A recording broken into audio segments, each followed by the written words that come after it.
Hello student, welcome to I science. तो oscillations का जो पार्ट 2 का जो वीडियो है वो अब मैं आपके सामने लेके आया हूँ। हमारा जो सीरीज चल रहा है फिजिक्स डेरिवेशंस का, और मैं आशा करता हूँ कि आप इसको शेयर कर रहे हैं अपने फ्रेंड्स के साथ, क्योंकि जो मैं ला रहा हूँ आपके सामने बहुत इंपॉर्टेंट चीज है और बहुत ही एकदम एक्यूरेट। मतलब आप ये जो बोर्ड पे मैं लिख रहा हूँ उतना ही आपको लिखना है। डेरिवेशन आपको टेक्स्ट बुक नहीं भी देखेंगे तो एक बार चल जाएगा, मगर मैं टेक्स्ट बुक का पेज नंबर भी लिखता हूँ अगर आपको रिफर करना है तो। लेकिन मैं अभी भी बोल रहा हूँ, जितना बोर्ड पे लिखा उतना ही अगर आप एग्जाम में लिखेंगे तो आपको फुल मार्क्स मिलेगा। जिनको न्यूमेरिकल से डर लगता है, कोई चैप्टर में न्यूमेरिकल्स हार्ड लगता है, तो इसकी मदद से आप फिर भी अच्छा मार्क्स फिजिक्स में ला सकते हैं, ये मैं आपको बता सकता हूँ। प्लेलिस्ट में मैंने डाला हुआ है, आप जो भी चैप्टर वाइज में डाल रहा हूँ। मैंने मैथ्स के थ्योरम भी डाले चैप्टर वाइज, वो भी आप देख लीजिए। सब इंपॉर्टेंट थ्योरम्स हैं, उसमें भी आप मैथ्स में भी स्कोर कर सकते हैं थ्योरम्स की मदद से, है कि नहीं। चलिए चलते हैं ऑसिलेशंस का पार्ट 2, क्वेश्चन डेरिवेशन नंबर 5। क्या डेरिवेशन बोल रहा है? Define ideal simple pendulum. Pendulum तो समझते हैं ना, एक धागा होता है, नीचे बॉब होता है। अब आइडियल कंडीशन में क्या होना चाहिए पता है? आइडियल कंडीशन में जो बॉब होना चाहिए ना, बॉब नहीं होना चाहिए, वो एक पार्टिकल होना चाहिए। पार्टिकल, वो धागा जो होना चाहिए ना, उसमें वजन नहीं होना चाहिए। मासलेस, इनएक्सटेंसिबल, फ्लेक्सिबल, ये चार चीज होना चाहिए। ये आइडियल है। देखिए, पार्टिकल होना चाहिए, हैवी होना चाहिए, लेकिन पार्टिकल मतलब डॉट मतलब हैवी। धागा जो होना चाहिए मासलेस, उसमें मास नहीं होना चाहिए। इनएक्सटेंसिबल, फ्लेक्सिबल, ये है आइडियल। लेकिन प्रैक्टिकली में क्या होता है? प्रैक्टिकल में पार्टिकल तो हो नहीं सकता, तो हम लोग वो बॉल लेते हैं, बॉब जिसको बोलते हैं ना, स्टील बॉल स्फेरिकल, उसको बॉब बॉब लेते हैं। वजनदार होता है बॉब, हैवी होता है, लेकिन पार्टिकल नहीं हो सकता। ठीक, वो एक है। दूसरा, धागे में आप बोलेंगे मास ही नहीं होगा तो पॉसिबल नहीं, लेकिन ऐसा धागा लेते हैं जिसमें वजन बहुत कम है, बोलते हैं लाइट स्ट्रिंग। हाँ, ये कंडीशन सेटिस्फाई हो सकते हैं, इनएक्सटेंसिबल और फ्लेक्सिबल, ये तो हो सकता है। लेकिन पहला दो कंडीशन जो है ना कि भाई पार्टिकल होना चाहिए, हैवी पार्टिकल और मासलेस स्ट्रिंग, वो नहीं हो सकता। उसको थोड़ा सा हम लोग थोड़ा सा उसमें वो कर देते हैं, क्या बोलते हैं, एडजस्टमेंट, कि धागा लाइट लेने का और पार्टिकल की जगह पे बॉब लेने का। So that is the definition of ideal simple pendulum. Question क्या पूछा है? Obtain expression for the period of simple pendulum performing SHM. मतलब यहाँ पे दे दिया है कि आपका पेंडुलम एसएचएम परफॉर्म कर रहा है, प्रूव नहीं करना है। आपके टेक्स्ट में क्या किया गया है? पहले प्रूव किया है, बाद में टाइम पीरियड निकाला है। तो आपको प्रूव करने वाला पार्ट नहीं करना है, ये बात ध्यान रखिएगा इस क्वेश्चन में, क्योंकि ऑलरेडी बोल दिया है इट इज परफॉर्मिंग एसएचएम, मतलब ये अज्यूम है। ठीक है, तो चलिए हम लोग करते हैं। तो यहाँ पे आपका एक पेंडुलम है जिसका ये जो बॉब है मास m है, तो वो लिख देते हैं, है कि नहीं? Let's write down, consider a simple pendulum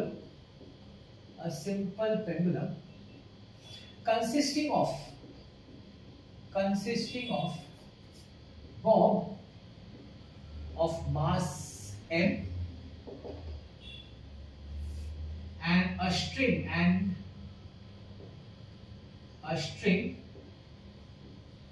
of length L।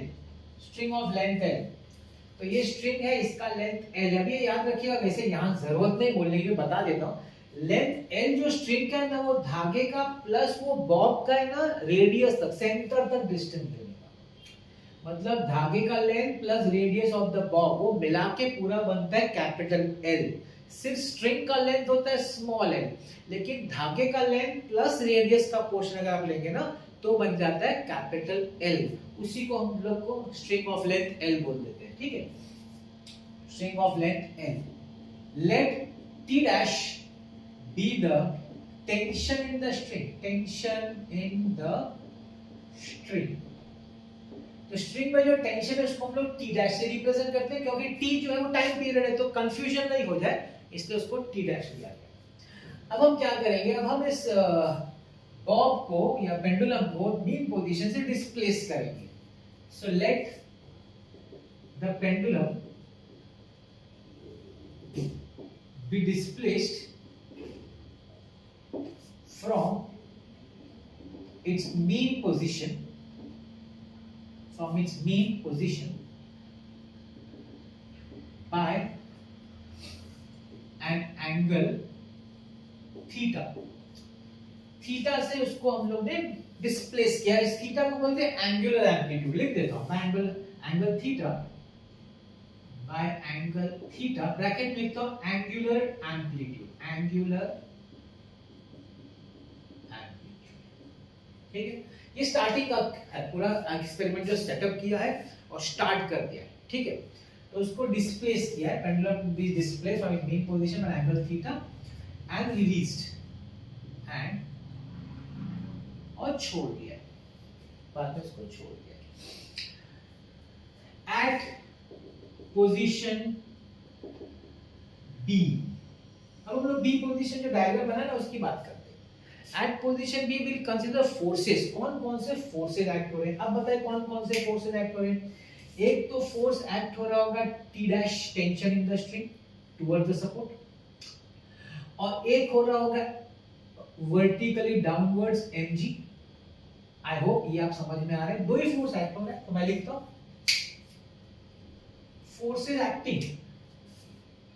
forces acting on ball।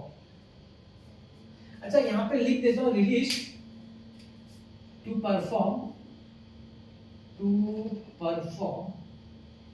SHM, यहां लिख देने का कि बोल दिया ना SHM है, वो चीज लिख देने।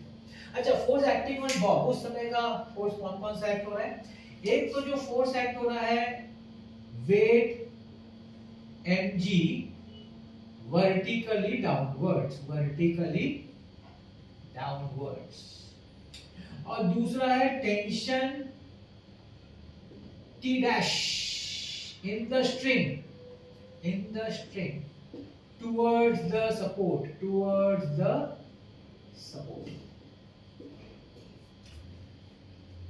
ओके। अब क्या करेंगे, अब इसमें वर्टिकल तो डिस्प्लेसमेंट है नहीं, सिर्फ हॉरिजॉन्टल डिस्प्लेसमेंट है, तो वर्टिकल mg जो है वो तो बैलेंस करना पड़ेगा फोर्सेस को। तो हम लोग क्या करते हैं, हम लोग mg को रिजॉल्व करते हैं। रिजॉल्विंग, लिखिए ध्यान से लिखिए, रिजॉल्विंग फोर्स mg या वेट mg इसको अलोंग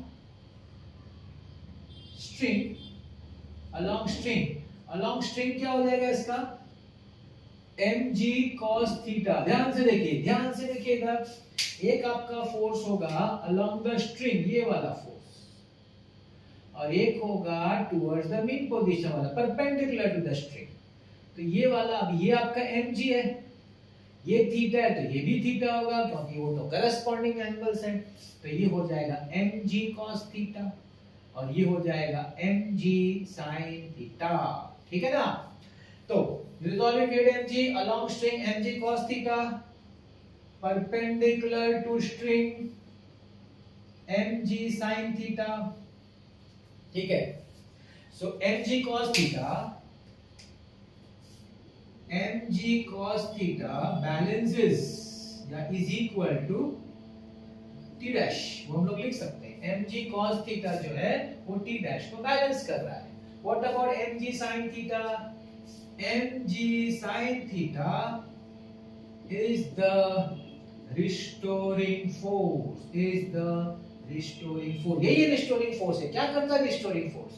SHM में रिस्टोरिंग फोर्स का एक ही काम है भाई, वो जो पार्टिकल है, जो भी चीज SHM परफॉर्म करे उसको खींच के मेन पोजीशन पर लाओ, that is the restoring force. तो यही तो डायरेक्शन है टुवर्ड्स द मेन पोजीशन, है कि नहीं। तो हम लिख सकते हैं therefore F is equal to minus mg sin theta। अब यहाँ पे मेंशन करना था, लिख देता हूँ by angle theta। अब यहाँ पे हमको बोलना चाहिए कि एंगल थीटा स्मॉल है, अभी बोलो कि बाद में बोलो, अभी वहां नहीं बोला तो यहाँ बोल देता हूँ। Angle theta is very small,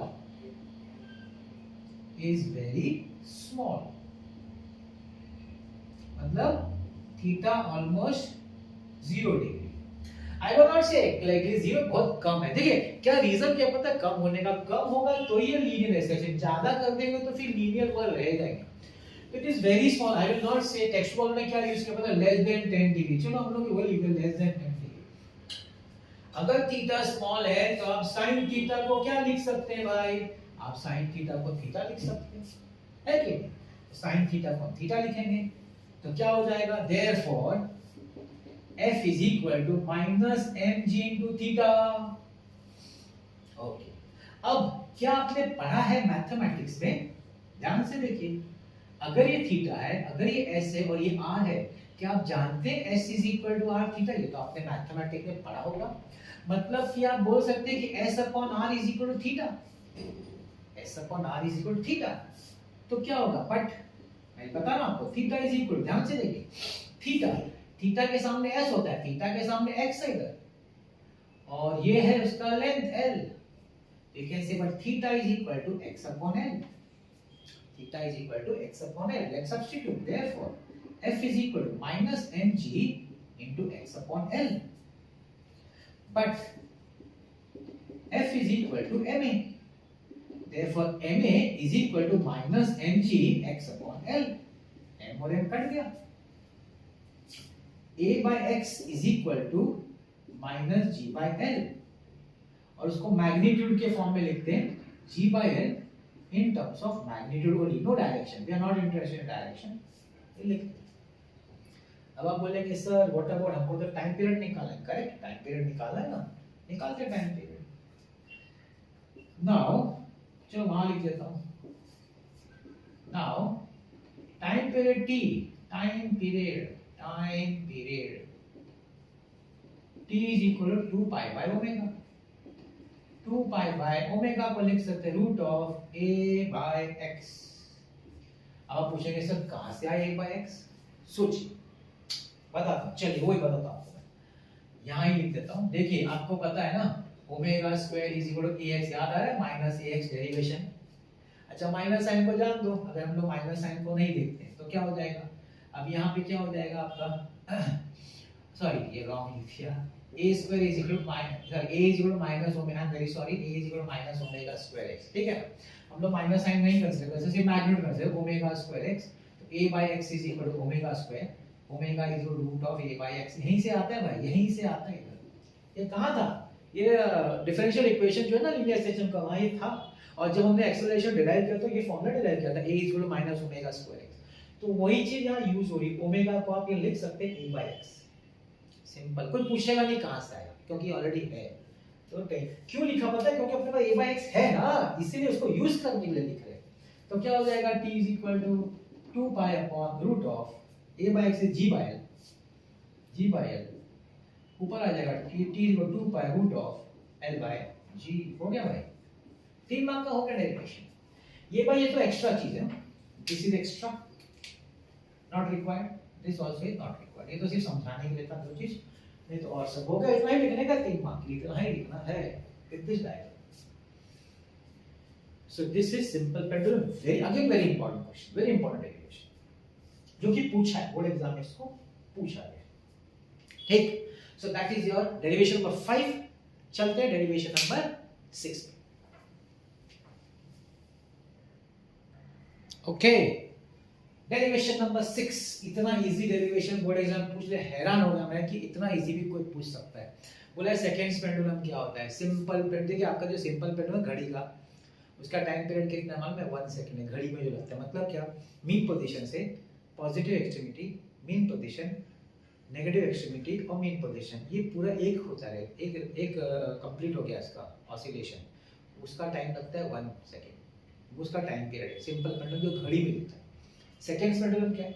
वो सिंपल पेंडुलम जिसका टाइम पीरियड 2 सेकंड्स है, मतलब उसको एक ऑसिलेशन कंप्लीट करने को 2 सेकंड लगता है, ऐसे पेंडुलम को बोलते हैं सेकंड्स पेंडुलम। वो उसका डेफिनेशन है, सिंपल। बोला उसका लेंथ का फार्मूला डिराइव करो। अब इतना इजी क्वेश्चन पूछा था, कितना इजी है। For a simple pendulum, for a simple pendulum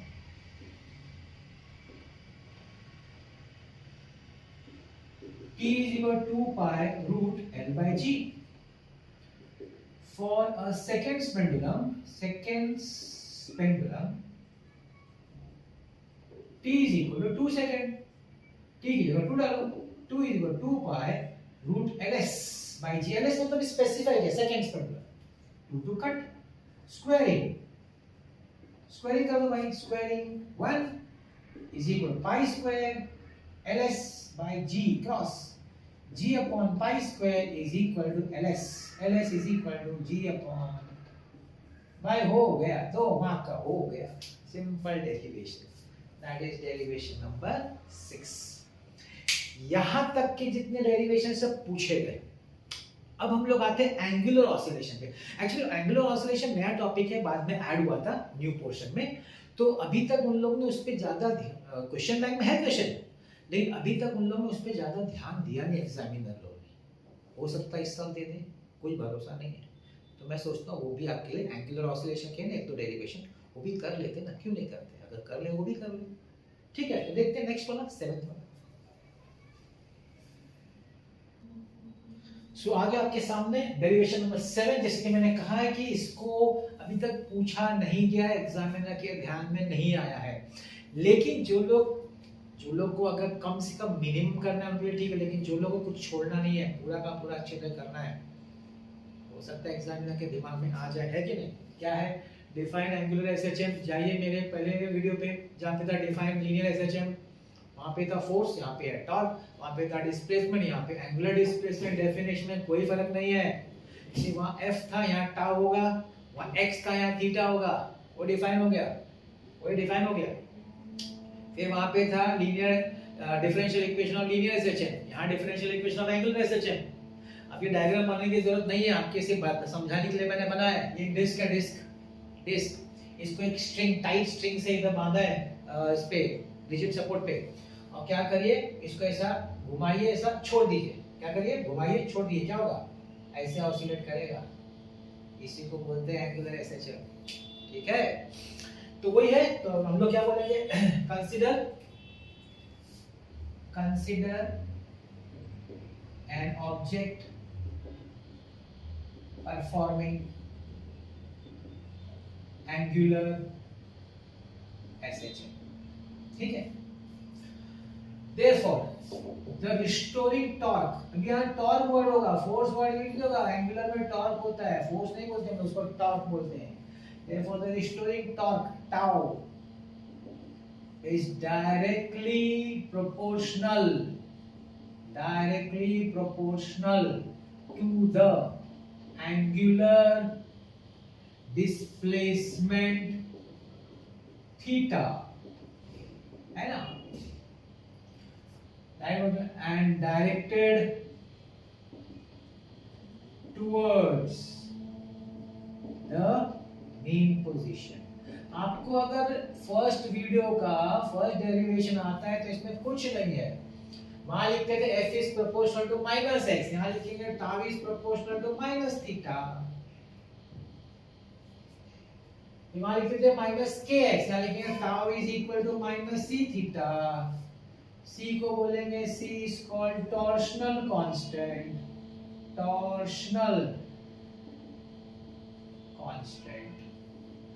ठीक है ना?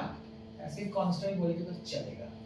अब ये टॉर्क का फॉर्मूला वहां पे तो हमने F is equal to ma लिखा, तो यहाँ क्या लिखेंगे? रोटेशनल डायनामिक्स में tau is equal to I alpha, तो बोलेंगे if I is the moment of inertia of the body, then tau is equal to I alpha। What is alpha? Alpha is angular acceleration, सब जानते होंगे। therefore I alpha is equal to minus c theta, therefore I alpha plus c theta is equal to 0। Alpha a था, a को क्या लिखा था? a को लिखा था d square x by dt square। Alpha को क्या लिखेंगे? but alpha is equal to d square d theta upon dt square, वही x की जगह पे थीटा, और तो कुछ थोड़ी है, यहाँ जाएगा therefore I d square theta by dt square plus c theta is equal to 0। क्या मिल गया? डिफरेंशियल इक्वेशन मिल गया। This is the differential equation of angular SHM. Angular क्या लगता है? डिफिकल्ट है? बिल्कुल नहीं। फर्स्ट डेरिवेशन अगर नंबर वन, मैं नंबर वन डेरिवेशन अगर आपको समझाते तो कुछ भी नहीं है भाई, वही तो चीज है। पूछ सकते हैं ना, एग्जाम पूछ सकते हैं, तो बोले क्या कुछ है थोड़ी, जिसको फर्स्ट वाला आता है लीनियर का, एंगुलर में कुछ नहीं। ठीक है, ये नंबर 7। अभी इसी से रिलेटेड उसका एक एप्लीकेशन, टाइम पीरियड निकालने का। बार मैग्नेट को अगर सस्पेंड किया तो वो छोड़ा तो वो भी ऑसिलेट करता है, तो बार मैग्नेट का टाइम पीरियड निकालो, वो है अपना डेरिवेशन नंबर 8। डेरिवेशन नंबर 8, ये डेरिवेशन, अब जैसे 7 मैंने क्या बोला, किससे आपको रिलेट करने का, डेरिवेशन नंबर 1 से। अब ये जो डेरिवेशन नंबर 8 है, जो बात करें, एक मैग्नेट है, उसको सस्पेंड किया है एक मैग्नेटिक फील्ड में, और उसको बाद में एंगल थीटा से घुमा के छोड़ दिया, तो वो ऑसिलेट कर रहा है, तो इसका टाइम पीरियड निकालो। इसको रिलेट करने का सिंपल पेंडुलम से, एग्जैक्टली वो इसी से रिलेट करने का। तो देखिए, linear differential, angular differential, simple pendulum, magnet, same है, सब कुछ सेम है। आप देखेंगे इधर वैसे का वैसे डेरिवेशन है, इसका भी टाइम पीरियड पूरा डिराइव करो, टाइम पीरियड का अपना एक्सप्रेशन। तो पहले तो हम लोग बोलेंगे कंसीडर, तो ये आपका देखिए, आप समझ गए होंगे, मैग्नेटिक फील्ड है, ये मैग्नेट है और उसको अलाइन किया है। तो इनिशियली अगर आपको फ्रीली सस्पेंड करेंगे तो वो तो मैग्नेटिक फील्ड में अलाइन करेगा, फिर आपको क्या करने का, आपको इसको घुमाने का बाय एंगल थीटा, छोड़ देने का, तब वो ऑसिलेट करेगा। वही लिखता हूं मैं, consider a bar magnet of dipole moment mu, dipole moment mu, अब यहाँ म्यू यूज किया है, पहले स्मॉल एम यूज करते हैं, म्यू यूज करते हैं, जो भी है, अभी टेक्स्ट में म्यू यूज करता हूँ मैं, mu suspended freely in a uniform magnetic field B vector, ठीक है ना। Initially it is aligned parallel to the field, parallel to the magnetic field, तो है मैग्नेटिक फील्ड को अलाइन करेगा बार मैग्नेट, ठीक है। अब क्या है, अब आप इसको, जैसे पेंडुलम को कैसे दिया था, हमने बोला पेंडुलम को डिस्प्लेस किया, यहाँ वही बोलेंगे। Suppose the magnet is displaced by an angle theta, जिसको हम बोल सकते हैं angular displacement. Suppose the magnet displayed by an angle theta and released, it then starts performing. What it starts performing? Angular SHM. ये angular SHM है, तो यहाँ कौन सा restoring force होगा? Torque. तो वर्ड होगा therefore the restoring torque acting on the magnet, tau is equal to, what is tau is equal to? tau magnet में, टॉर्क का फॉर्मूला मैग्नेट में आपने डेरिवेशन शायद 11 में पढ़ा है, मैग्नेटिज्म में 12 में भी है, mb sin थीटा। m मतलब डाइपोल मोमेंट, यहाँ पे m की जगह म्यू है, तो will say minus mu b sin theta. Minus समझते ना, माइनस क्यों है? क्योंकि ऑपोजिट डायरेक्शन, सिंपल। हाँ आप देखिए इधर, याद करिए पेंडुलम में साइन थीटा का हमने थीटा लिखा था, क्या बोल के? Here theta is very small, very small, तो क्या बोल सकते हैं? therefore sin theta is approximately equal to theta, therefore tau is equal to minus mu b theta. If I is the moment of inertia of bar magnet, therefore tau is equal to I alpha, therefore I alpha is equal to minus mu b theta, therefore alpha upon theta is equal to minus mu b upon I is equal to mu b upon I magnet. याद करिए simple pendulum same चीज था, वहां भी x upon l था, sorry g upon l था, minus में था, फिर उसको प्लस में लिखा बोल के मैग्नीट्यूड, सेम टू सेम, सिर्फ एंगुलर वर्ड यूज हुआ है। ये मिल गया, अब हम टाइम पीरियड पे जाएंगे। therefore time period t is equal to 2 pi by omega। याद करें वहां पे मैंने क्या लिखा था सिंपल पेंडुलम में? सिंपल पेंडुलम में क्या लिखा था? a by x। यहाँ पे क्या लिखेंगे? Alpha by theta. सेम चीज, सेम टू सेम है, तो क्या हो जाएगा? 2 pi root mu b by I, I ऊपर आ जाएगा, 2 pi root I upon B. That's your derivation for time period of a vibrating. ये vibrating आ गया मतलब it is performing oscillation और SHM है, ठीक है। तो ये आपका हो गया टाइम पीरियड का फॉर्मूला डिराइव हो गया। एक और वाक्य डेरिवेशन जो शायद नहीं पूछेंगे, शायद मुझे नहीं लगता पूछेंगे, फिर भी है डेरिवेशन, क्वेश्चन बैंक में है क्वेश्चन इसका, तो करना चाहिए, मेरा ये मानना है। जिसको नहीं नेक्स्ट वाला नहीं करना है वो लोग सोच सकते हैं नहीं करने का भी। It is related to damped oscillations, अलग ही कॉन्सेप्ट है डैम्प्ड ऑसिलेशंस का, और उसका भी डिफरेंशियल इक्वेशन। ये मजेदार बात है, देखिए डिफरेंशियल इक्वेशन लीनियर सिस्टम का किया, डिफरेंशियल इक्वेशन एंगुलर सिस्टम का किया, एक लास्ट डेरिवेशन है जो है डैम्प्ड ऑसिलेशंस। आप पता नहीं जानते कि नहीं, देखते हैं damped oscillation, that is the last derivation of oscillations. So the last derivation of oscillations आपके सामने है damped oscillation. Damped oscillation actually ये सबसे प्रैक्टिकल चीज है। हम लोग जो ऑसिलेशन पढ़ते हैं बहुत आइडियल ऑसिलेशन है। अभी आप जैसे झूले में बैठे हैं, आपको झूला स्टार्ट किया और छोड़ दिया, तो क्या होगा, धीरे धीरे झूले का जो एम्पलीट्यूड कम होता जाएगा और बाद में वो रुक जाएगा, है कि नहीं। सेम चीज पेंडुलम का होता है, पेंडुलम को रिलीज करें धीरे धीरे उसका भी एम्पलीट्यूड कम हो जाएगा, फिर आके रुक जाता है। इसी को बोलते हैं डैम्प्ड ऑसिलेशन। डैम्प्ड ऑसिलेशन मतलब वो हार्मोनिक ऑसिलेशन जिसका एम्पलीट्यूड धीरे धीरे कम हो रहा है। Periodic oscillations of gradually decreasing amplitude, इसको बोलते हैं डैम्प्ड हार्मोनिक ऑसिलेशंस। मतलब ऑसिलेशन हो रहा है लेकिन एम्पलीट्यूड कांस्टेंट नहीं है, कम होता जा रहा है, कम होता जा रहा है, धीरे धीरे धीरे धीरे रुक गया। इसी को बोलते हैं डैम्प। क्यों डैम्प होता है पता है, जैसे आपका जो झूला है या पेंडुलम, उसमें रेजिस्टेंस होता है, एयर रेजिस्टेंस, उसकी वजह से उसका एम्पलीट्यूड धीरे धीरे कम हो जाता है। तो उसका डिफरेंशियल इक्वेशन, इसका भी डिफरेंशियल निकालो। तो इसके लिए एक एक्सपेरिमेंट जैसा सिस्टम दिया हुआ है। ये देखिए आपका रिजिड सपोर्ट है, स्प्रिंग है, ब्लॉक है, इसी ब्लॉक, ये हमारा ऑब्जेक्ट है, मेन ऑब्जेक्ट है ब्लॉक।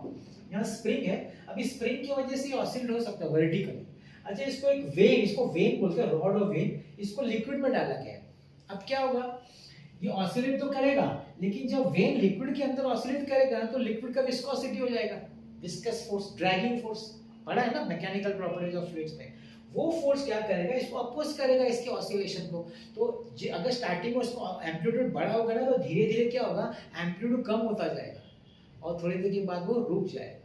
तो ये पूछा है कि इसका डिफरेंशियल इक्वेशन, ये जो ऑसिलेशन है इसका डिफरेंशियल इक्वेशन कैसा दिखेगा, जिसका एम्पलीट्यूड कम होता जा रहा है, जो आगे जाकर रुकने वाला है ऑसिलेशन, उसका कैसा दिखेगा ये बताना है। ठीक है, समझ गए क्वेश्चन। चलिए स्टार्ट करता हूं, पहले एक्सप्लेन करता हूं, जो मैंने आपको डायग्राम दिखा उसको लिख देता हूं मैं।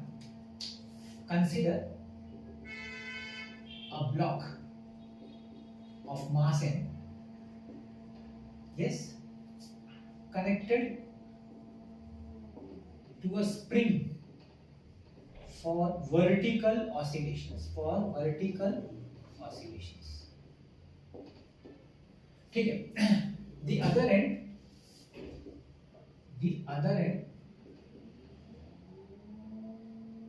is connected with rod to a vane submerged in a liquid, वो लिक्विड में सबमर्ज है, ठीक है। अब क्या होगा, if the object, like the block, is pulled down, या अब जो भी हमें वो pull down and released, it starts oscillating, oscillate करना चालू हो जाएगा, ठीक है। Now what are the forces acting? Forces acting. Let's talk about the forces acting. Number one is अपना spring of restoring force due to spring. Restoring force due to spring. ये तो हम लोग करते आ रहे हैं ना, इसको Fs लिखेंगे minus kx, तो पता है सबको minus kx, where k is spring constant। तो इसमें तो कुछ पूछने की जरूरत नहीं है, ये तो हम लोग कर देखा है। हाँ, मेन अभी दूसरा देखना है आपको, ये इसके अंदर का जिसको बोलेंगे विस्कस फोर्स। विस्कस फोर्स, इसको लोग ड्रैगिंग फोर्स ही बोलते हैं, मैं ड्रैगिंग लिख देता हूं, ड्रैगिंग, टेक्स्ट वाला इसको ड्रैगिंग बोला है। ये किसको समझेगा? जिसको मैकेनिकल प्रॉपर्टी ऑफ फ्लूइड्स मालूम है। Dragging force due to liquid, FD is equal to minus BV. B is dragging constant,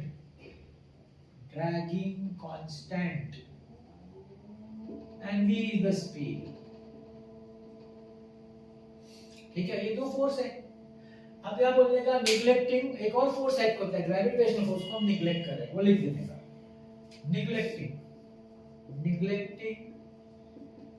the gravitational force. Therefore, total force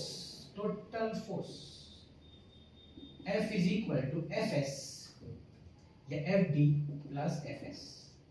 तो ma mass into acceleration is equal to minus bv minus kx. So ma plus bv plus kx is equal to 0. मगर a d2x by dt square तो बहुत पहले देखा हुआ है, m d2x by dt square plus b velocity dx by dt plus kx is equal to 0. हो गया भाई, हो गया। Differential equation of damped harmonic oscillations. That's where आपका ये चैप्टर कंप्लीट हो गया with all derivations, complete all, इसके अलावा कुछ नहीं, कोई पूछना इजी है, कुछ ज्यादा। देखिए इसमें एक्स्ट्रा ये विस्कस आ गया, विस्कस जो मैकेनिकल प्रॉपर्टी ऑफ फ्लूइड्स में ना, उसमें से उठाया विस्कस ड्रैगिंग फोर्स, और वो यूज कर लिया, बन गया डिफरेंशियल इक्वेशन। आई होप आपको ऑसिलेशन समझ में आ गया होगा। अगर समझ में आया तो डेफिनेटली प्लीज इसको शेयर करिएगा, अपने सब फ्रेंड्स को बताइएगा, जिससे कि सबको फायदा तो होगा भाई, सबको मालूम तो पड़े कि डेरिवेशंस का। मेरे ख्याल से कहीं भी आपको बेसिक स्पेशली डेरिवेशंस का अलग से लेक्चर्स नहीं है चैप्टर वाइज, जो मैं अलग से कुछ लाया हूं आपके लिए। तो देखिए, आप शेयर करिए, और कुछ अगर आपको और भी कुछ कमेंट देना है तो डेफिनेटली बताइए, उसके हिसाब से मैं चेंजेस करूंगा। और मैथ्स का मत भूलिएगा, प्लेलिस्ट में मैंने सब थ्योरम डाला हुआ है, इसका भी प्लेलिस्ट है, आप प्लेलिस्ट में जाके आगे के chapters first second third fourth जो भी बचा हुआ है वो भी देख सकते हैं, और आगे मैं नए नए चैप्टर्स का ऐड करता रहूंगा। ठीक है ना, देखते रहिएगा। आज का वीडियो देखने के लिए बहुत बहुत धन्यवाद।